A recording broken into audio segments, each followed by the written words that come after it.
Welcome to the Dressage Today Podcast. Currently, we are very busy preparing for the Olympics, so here is a revisit of our interview with now six-time Olympian Steffen Peters. Steffen and Mopsy are about to compete in their second straight Olympic Games. This interview, originally from April 2023, was recorded just after they finished fourth at the FEI Dressage World Cup final in Omaha, Nebraska. Aviva and I will be back next month with a new podcast. Enjoy the Olympics and go USA!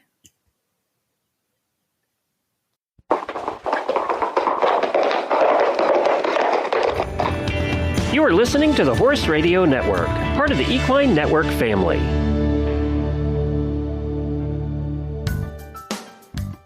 Hello, I'm Stephanie Ruff. And I'm Aviva Nebeski. We're the hosts of the Dressage Today Podcast, where you can find us talking about anything and everything dressage related. Our conversations span the world of dressage, from leading riders to local level dressage heroes. We're talking training advice, showing tips, and sharing stories to inspire your own dressage journey. So tune in, then tack up. Welcome to the Dressage Today Podcast, sponsored by Wellness Ready. Later, we will be talking to Steffen Peters, who just finished fourth and was the highest placing American at the FEI Dressage World Cup final in Omaha, where I just came back from. And I hate you for it. I know you do. And I'm sorry, not sorry. I know. So was it amazing? It was, and on a number of different levels. And I could spend an hour talking about it, which I won't do. But, because nobody wants to hear that. Well, and we don't really want our noses rubbed in it that you were there and we weren't. So I'm not going to do that. But I do want to, but just a couple of things. One, I had the very good fortune of meeting a few of the people that we have interviewed, such as Matt McLaughlin. He was there and I got to chat with him. Oh, fun. And Ellie Brimmer, she was there and I got to talk to her. So that was, just kind of on a personal level, that was just really nice to meet some of these people that we've... And also, of the three Americans who were competing, we have already interviewed two of them, Anna and Alice. Yeah. How exciting to see them on the world stage after we got to meet them. Yeah. And, to be talking to Steffen later. I mean, aren't we cool? Yes, exactly. So that is, and it does, being able to talk with these people and get to know them, just, scratching the surface clearly, but, still, it does give you a little bit more of a connection with them. And, you root for them anyway. They're the U.S. riders, but just getting to know them a little bit really just adds another thing to it. Yeah. And, but the only other thing I'm going to say is that for the freestyle, that was the most fun I've had at any event in a long time. It was a lot of fun. Now, I know it's a competition and it's not necessarily supposed to be fun, but as a spectator, it was fun. It's supposed to be fun. I mean, that's why they started including it in the Olympics, was to make it more user-friendly. Because, dressage is kind of on the boring side, unless you know what you're looking at. But to watch a horse and rider dance, everybody can enjoy that. It was so much fun, throughout all of the rides, everybody. Who was your favorite? Well, I will say of the rides, on a purely entertainment and, impressive value. Yeah. Steffen and Isabel were just, they were great. Yeah. They were so much fun. Yeah. And Isabel's technically was really hard. Like at one point she did 22 one-tempies to a canter pirouette to a pee-off pirouette. I started losing track of everything that she was doing. I'm like, I can't even, it was crazy ridiculous. But just the whole pack of those two rides, the packages put together, the music, the difficulty, the energy from the crowd. And that's what I was going to say. The one thing, because I watched then some of them on video after the fact, and they're fun to watch on the video. but it is nothing like sitting in there with the energy from the audience. And especially, of course, Steffen was kind of the crowd favorite because, whatever. But he's the U.S. rider. And, so he was definitely the crowd favorite. But how nice for him. Yeah. Oh, definitely. But that energy from that crowd, just you can't feel that watching it on video. And so that was what made it so special, was to be able to just be a part of that full energy, and to feel like you're because you're basically just doing this with them because you're, watching it live and everything. Yeah. So, I mean, live is definitely different, but the one thing that I found a little bit disappointing from watching some of the videos, how few people were in the stands. Well, and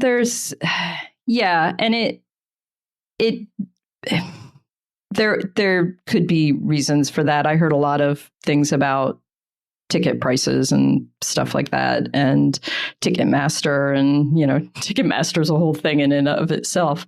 So yeah, it was not sold out. It certainly wasn't empty though, and it got loud. I mean,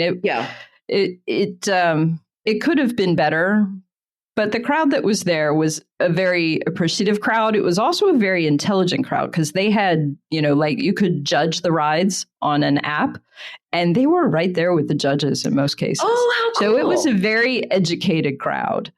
Nice. Yeah.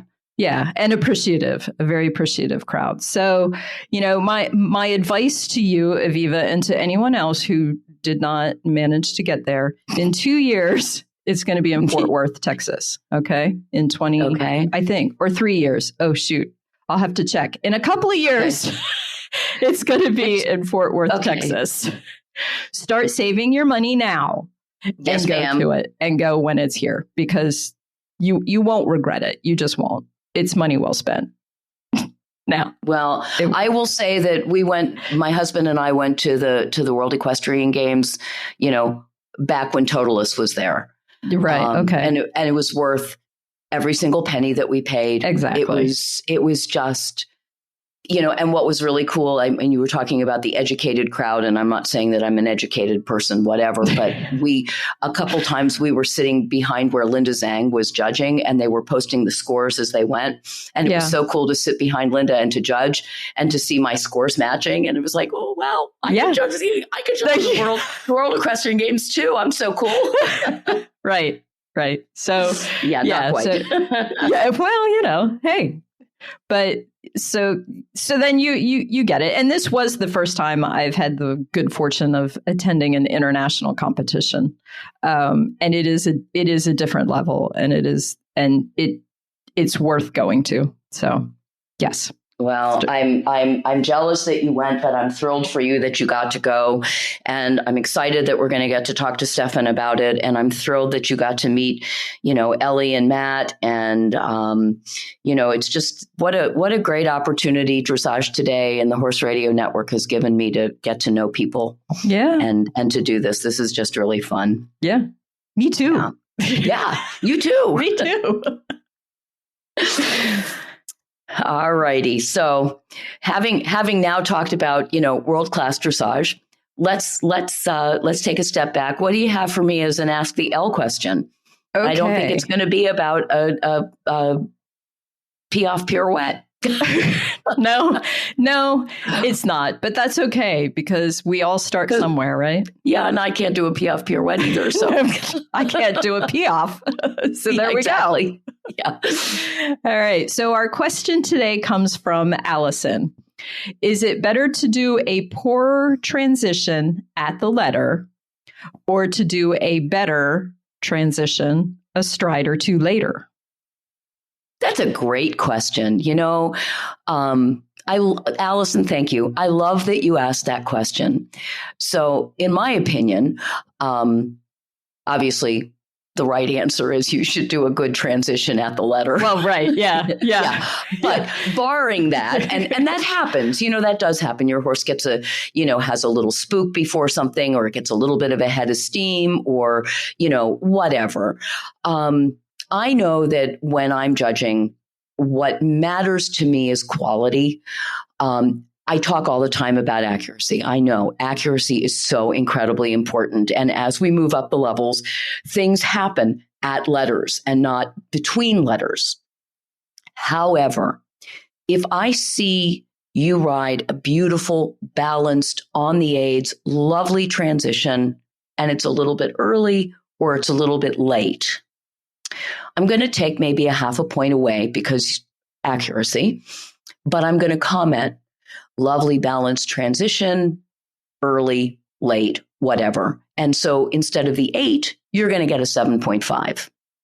On the other hand, if you're almost at K and you're supposed to be trotting from the canter and you just haul back on the reins and your horse hollows and the head goes up and it's ugly, I don't care that it was accurate. You're going to get a 5.5, or lower, depending on how gruesome it was, with a comment, braced, poorly prepared, whatever.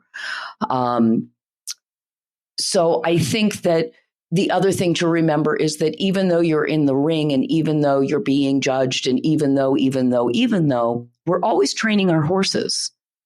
And so we always want to do things well. We always want to reinforce correct. And one bad transition takes 5 to 10 correct transitions to fix.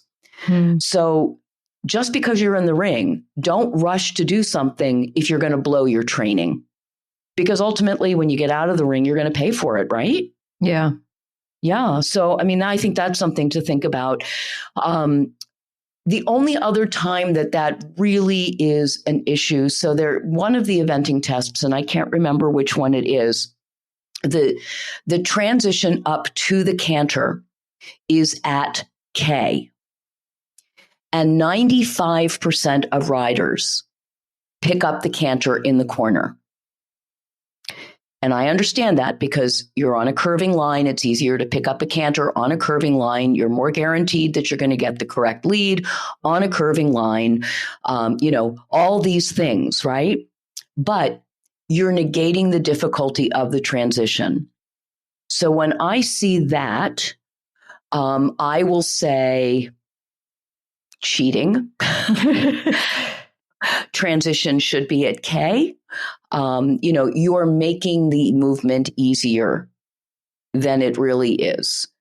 The same thing with transitions, where you make a circle at E at the canter, and then you're supposed to do, a transition to the trot between, like E and F, or I'm on the wrong side. Paul King Edwards, whatever.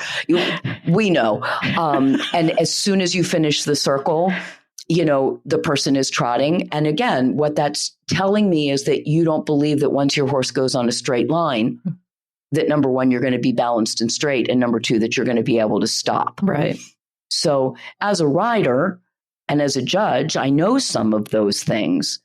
However, if you execute something beautifully, you will only lose a little bit because of the lack of accuracy, as opposed to getting penalized for riding something poorly. Yeah. So, we all go into the ring wanting to show off our good work and our good training. And I think that we should think about that as we show. And if you think you can subtly, tactfully pull off a decent transition right at the letter, but you're not 100% prepared for it, but you think you're not going to screw it up too badly, maybe try. But if you know it's going to be bad, do a good one. Right. The worst case scenario is you get an error. Yeah. Because it's so late or whatever. But, if it's that late, you got other things to worry about. So that's my long-winded answer. Okay. Your long-winded answer to do a good transition at the letter. Exactly. Don't screw up. Right. be prepared. Be prepared. That's right. Whenever possible. Yeah. Wouldn't it be nice if we could all ride beautifully all the time? I tell my students all the time, nobody's had 100 yet. No, not yet. And remember that a 10 is not perfect. It's excellent. That's true. That is true. I hadn't thought about it that way. So that's a good way of thinking about it. Yep. Okay. Well, another good question and another good answer. And please, if anybody has any burning questions about showing or judging that they would like to have Aviva give a stab at, please reach out to us on our social media. And when we return, we will have our conversation with Steffen Peters. Did you know that 90% of all laminitis cases are caused by excess insulin production?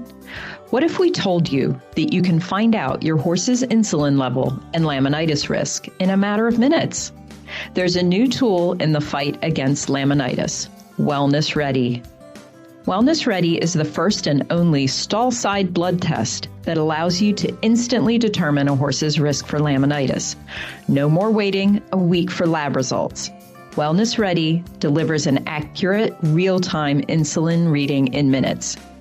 This potentially life-saving tool allows veterinarians to identify and manage horses prone to founder due to underlying endocrine disorders such as equine metabolic syndrome and equine Cushing's disease. Join the fight against laminitis and talk to your vet about the Wellness Ready stall-side insulin test. It can save time, money, and potentially a life. Visit wellnessready.com for more information. Born in Wesel, Germany, Steffen Peters is one of the most recognizable names in American dressage. He met the U.S. trainer Laurie Falvo in Germany, who invited him to work at her barn in San Diego in the summer of 1984. Captivated by the lifestyle and the weather, Steffen made a life-changing choice and moved to San Diego, where he still rides today with his wife Shannon, an accomplished Grand Prix rider and trainer in her own right. He became a U.S. citizen in 1992 and rode his first of 5 Olympic Games in 1996. In a career spanning nearly 40 years, Steffen has had the good fortune to have trained and ridden many remarkable horses, including his current mount, Suppenkasper, otherwise known as Mopsy. Together, they have helped win Team Silver at the Tokyo Olympics. Steffen, I want to thank you for joining us on the Dressage Today podcast. Sure. Thank you for having me. Yeah. And we are recording this about 2 weeks from the World Cup. So you've had time to kind of get back and digest all that. And I mean, you're obviously very experienced at these kinds of competitions, but now that you've had time to be done with it, and how do you feel was your overall experience there? Well, it was wonderful. Actually, just the last few days I've been able to reflect on that, because I was home for 2 days, and then I went to the Midwest Horse Fair and was presenting there, and that was very busy. So just the last few days have been awesome, just to go through everything, look at pictures and look at videos. And Shanny keeps sending some TikToks that people make of Mopsy. So, the racehorse had a big reputation to live up to, and I think we delivered. Yeah, I agree. Absolutely. It's good to know that he still has his reputation. Yes, exactly. And what we had to do from Tokyo, we had to step it up a little bit. At that time, Mopsy had already 70 million Google searches. So it was one of those things, it's just like, what do you do with a really good freestyle? It's almost like writing a sequel to a very good movie. And so right. That's why we came up with the ending. And even though the ending is only, I want to say 15, 20 seconds at the most, but it took us 2 months to get to that. So, did it? Wow. Yeah. But it was worth it. Yes. A huge thank you to Terry Gallo, who made the final changes. And, it's never easy to do that under pressure, but she certainly delivered. And this is not the first time that she had to deliver in such a short time. It was actually in Tokyo. We did the sound check, and that was the day before the competition. And the day of the competition, I'm listening through the music, and I'm saying, Haley, who's our director of dressage, Haley, I sent the tower the wrong music. So that was 4:00 at 4:00 a.m. at Terry's time, and she picked up the phone, sent the correct music. Otherwise, the rave horse would have never existed.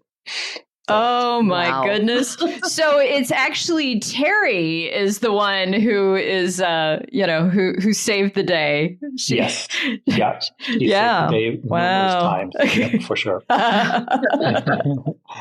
For sure. Thank God she answers the phone at 4:00 in the morning. Yes, exactly. Yeah, not everybody does that. Yeah, there's unfortunately when you send the email with the sound links, sometimes they expire, and of course the link that I had expired. So it was literally while I was putting on my code to get on Mopsy in Tokyo. That's when my gosh, came up with the correct sound file. Wow. No pressure. No pressure. That didn't happen in Omaha, though. No. Things moved a little more smoothly in Omaha. Yes, exactly. And my gosh, what a great venue. Amazing footing. The stalls are just so close by the warm-up arena. The hotels are across the street. And, again, I always dreamed of riding once more in my career in front of an American dressage fan. And no doubt, everybody set up at the end, and to hear that noise in the middle of the arena, that is really, really hard to describe. But it was wonderful. That's something I experienced in Las Vegas in 2009, and it's just a really, really wonderful, warm feeling. Yeah, definitely. But it was brought up that you were the oldest rider in the dressage competition, but you were also the only male in the competition. So what do you think about that? Well, the only male rider that has happened frequently, and that people I don't think didn't pay that much attention to. I hear quite frequently that I'm the oldest one. Right. And honestly, I take a little pride in that because I'm almost 60 years old, and I can still keep up with riders that are half my age, and that's a wonderful feeling. And there's no doubt that in previous years the ladies have been very, very successful, and I think that's unique about the sport. That boys and girls can compete together. It's great. Right. How have you managed to stay on the top of your game for so long, mentally and physically? As you said, you're going to be 60. You're more than twice as old as the new riders coming up, and yet you finished 4th. You are right up there.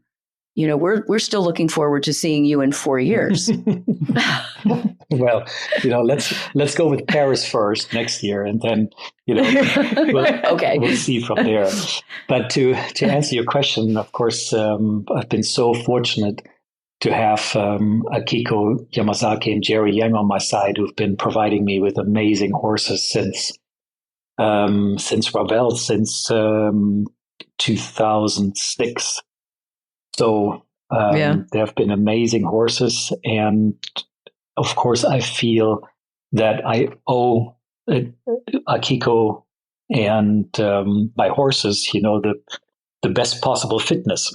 So, I swim every morning, and I don't go crazy anymore, but I still put in, at least 250 meters. I swim 100 meters in 2 minutes, which is about a minute slower than your average Olympian swimmer. But that's perfectly fine. It is faster than your average person. Well, I don't know about that, but the bottom line is it's a great workout where I feel I'm working my whole body, and that also answers the second part of your question as far as the mental part. It puts me in a state of mind because I'm only counting the laps and I'm focusing on breathing, and that's it. And what I do, when I do more than 250 meters, I swim 100 meters, take a break, take 20 to 25 breaths, and let my heart rate come down, respiratory come down, and then I go for another 100 meters. And I find that very beneficial because that is about the time frame of a dressage test. So I'd like to be super fit and ready for those 7-8 minutes. And then I, of course, I work with weights, but to be honest, I don't enjoy that whatsoever. So I do it, to work my core muscles. And then I also work, just since about 3 months ago, I started working with a company named Stretch Lab. And it's a wonderful company. The therapists, they stretch you and they ask you how far do you want to be pushed.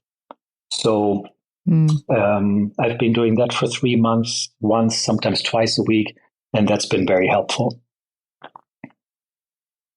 I don't think the average person realizes the fitness demands of riding a Grand Prix test, period. But riding a horse like Mopsy at the level that you do, the amount of strength and fitness is unbelievable. Yeah, I agree with that. And especially if you want to go back to the essence of dressage, where you say, look, we look for really nice expressive tests, but let's make sure the aids, especially the seat aids, are very much invisible. So that definitely takes a tremendous amount of core strength and physical fitness, I would say, for sure in the Grand Prix and in the freestyle, but definitely more demanding in the Grand Prix special with all those trot extensions in between.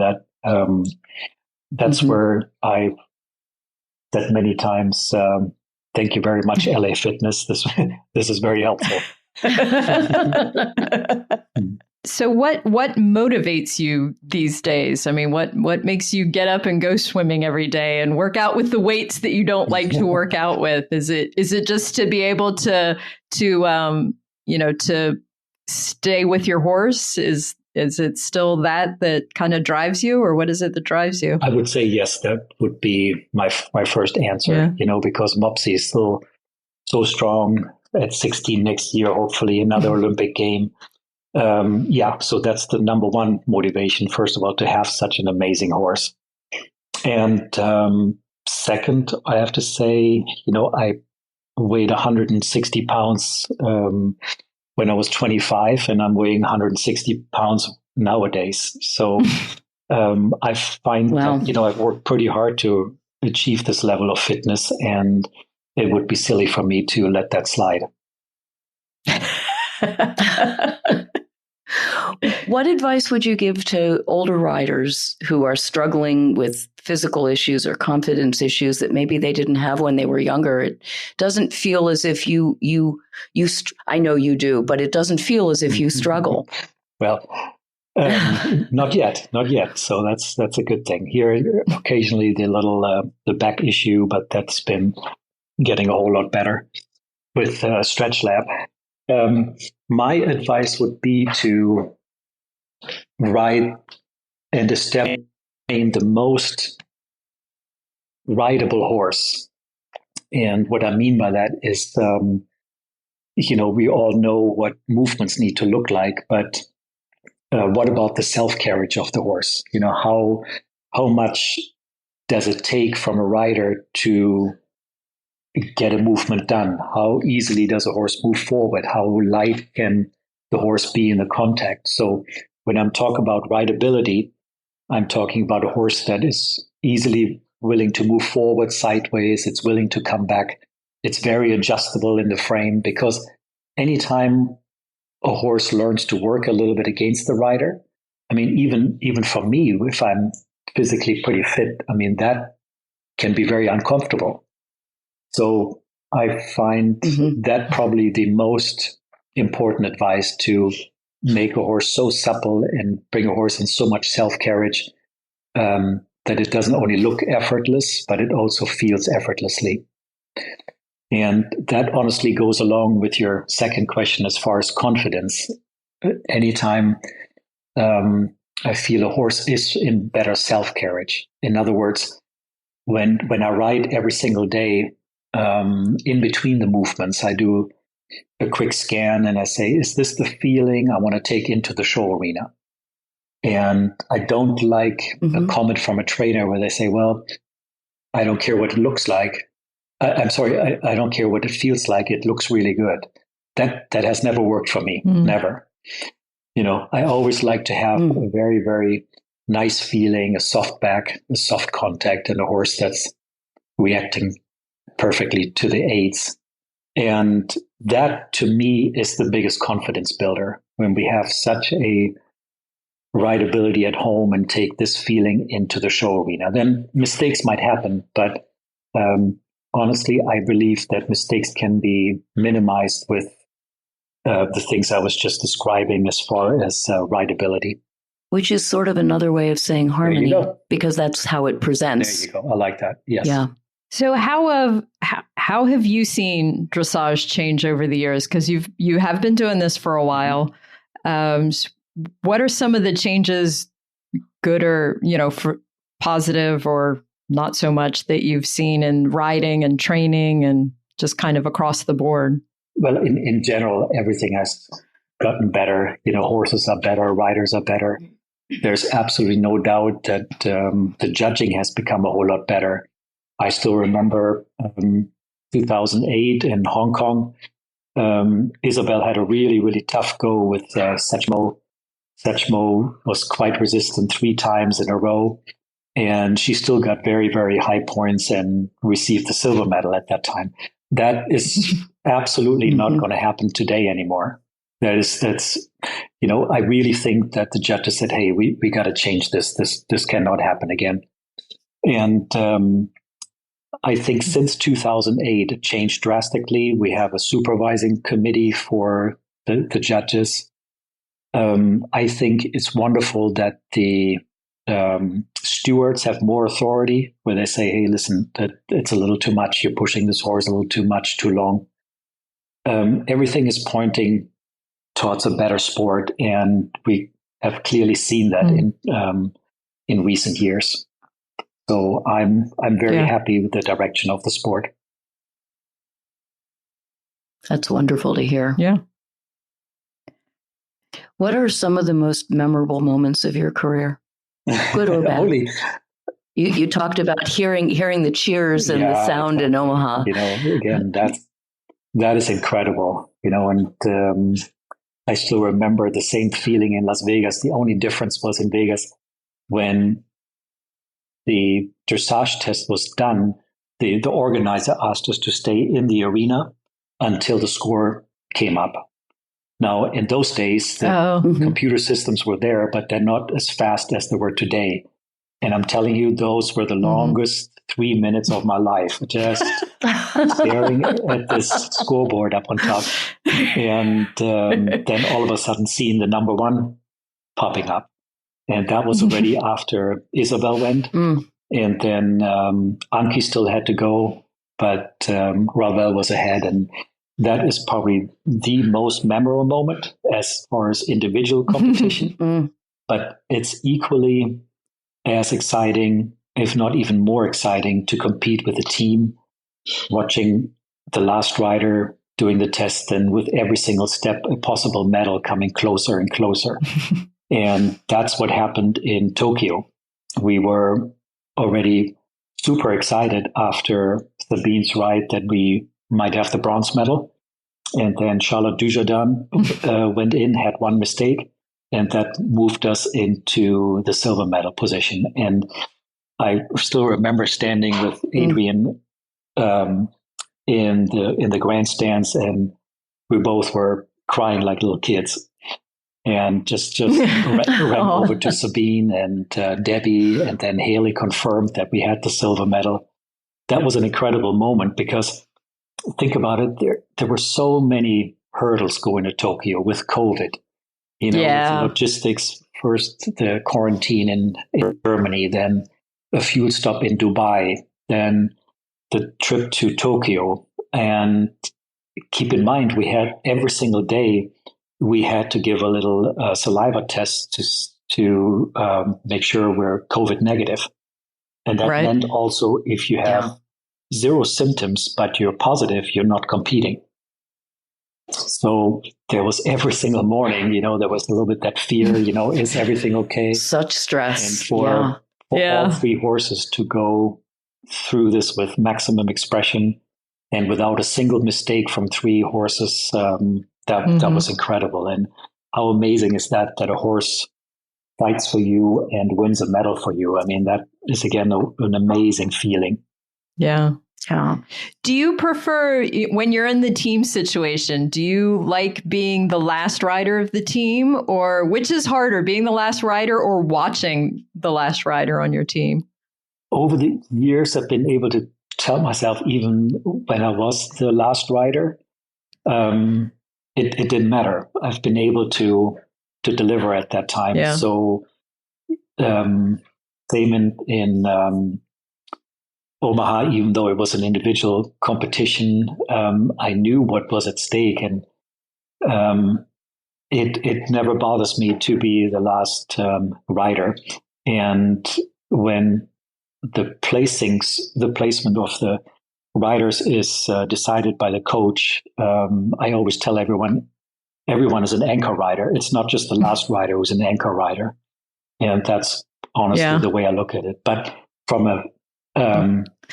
a fun factor, I would say it is more enjoyable to get the test done and, enjoy when that medal comes every single second closer. That's a pretty neat feeling. Yeah. Do you get nervous watching your teammates ride? My goodness, yes, of course. Much more, because in Tokyo, it was the difference between fourth place and the silver medal, It was that close. So, you only get a chance to do this every 4 years. And there's no competition in the world like the Olympic Games. So, yes, I get very, very nervous watching my teammates. Yes. Exciting, very exciting. Let's put it that way. Right. So what is next for you and Mopsy then? He's on a little break right now. We're just doing very basic work 4 days a week. And we decided to keep him at home for the summer. I didn't see a reason to send him to Europe. We'd like to save him up for next year. And then we start the Olympic trials again here on the West Coast in November. And it's been 26 years for the first time that I haven't been this summer in Europe. So I'm really looking forward to lots of boating and doing summer stuff that normal people do. You're still going to go work out with your weights, though, right? Yeah, for sure. Yep. Well, the last question I have for you is one that we've been asking all of our guests, because Aviva and I are putting together a reading list. So we wanted to know if you had a favorite book or a favorite horse book, fiction or nonfiction, or a couple of books that you would like to share. Yeah, for sure. I enjoy a lot of books, a lot of autobiographies about people learning a little bit about their life. So Matthew McConaughey's book, Green Lights, it's phenomenal. It is really, really entertaining. Not always PG-13, so that's a little warning right there. But it is absolutely hysterical. And then I would say the Untethered Soul. I think I read the book 3 times. And that is a very good book about the way one should look at life in general. So it's a little more, I think you would call it a self-helping book. And then just last week, I read a phenomenal book, and it's called Don't Believe Everything That You Think. And it's absolutely phenomenal. It goes along the same lines as the Untethered Soul, just going a little bit more with the flow of life, and knowing that a thought is okay, but overthinking the thought is not always very productive. So this whole idea of meditation. Dressage people do not overthink. Never. No, not at all. So I find those books very, very helpful. And honestly, I still had so much to learn, especially when I look back, letting go of disappointments, resentment, that's certainly something I had to learn the hard way. And those books talk a lot about exactly that. Yeah. Well, good. Well, we will add those to the list. We're getting quite a list. I need to get reading. That's what I need to do. Well, after our last podcast, I did get the book that was recommended and I did read it. Yeah. Thank you, Ida Norris. And it was wonderful. And I actually already own Greenlight, but I haven't read it yet. So now this is additional impetus to read it and to get the other two as well. So thank you, Steffen. Absolutely. Well, it was absolutely a pleasure to talk with you. We appreciate you taking some time out of your busy schedule, and we look forward to seeing you and Mopsy back on the scene, hopefully Very this good. fall. I hope so too. Very good. Thank you so much for your time. Thank you. Thank you. Thanks for listening to the Dressage Today podcast. If you've missed any episodes or to subscribe, go to Apple Podcasts, SoundCloud, Stitcher, or wherever you get your podcasts. While you're there, please rate and review the show. Learn more and read in-depth training articles at dressagetoday.com, or you can visit our subscription video site, ondemand.dressagetoday.com. Be sure to give us a follow on Facebook, Instagram, Twitter, and Pinterest. Happy riding, and we'll see you at X. The Dressage Today podcast is a production of the Equine Podcast Network, an entity of Equine Network, LLC.